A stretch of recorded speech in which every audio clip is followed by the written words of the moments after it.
आज के वीडियो के टाइटल बा देवघर के राजा गायक पावर स्टार पवन सिंह और सृष्टि भारती। आज की वीडियो बहुत ही कमाल के होखे वाला बा, तो वीडियो के चलिए स्टार्ट करें।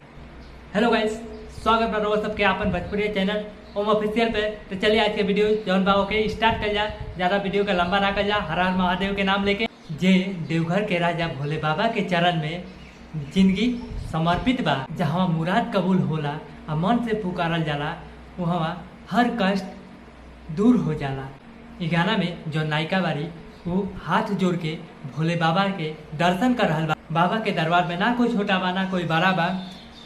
इ दरबार में भाव से पूजा कर हर मन्नत पूरा हो जाला।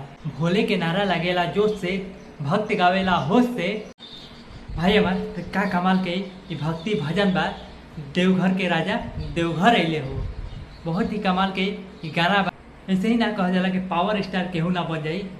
पावर यही से शुरू होला, पावर यही जो खत्म। तो देखी पवन भैया अपन पावर दिखा रहल बा ना। इ गाना से लाग रहल बा कि अपन पावर पूरा पावर में फॉर्म में इ गाना लेके आयल बा ना। और पूरा सचमुच के इ गाना धमाल मचा रहल बा।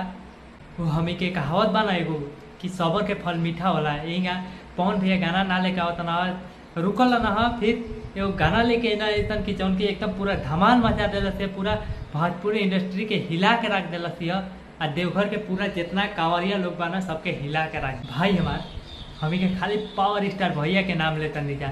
जे राइटर बा बिट्टू विद्यार्थी, बहुत ही कमाल के राइटर हमें भैया।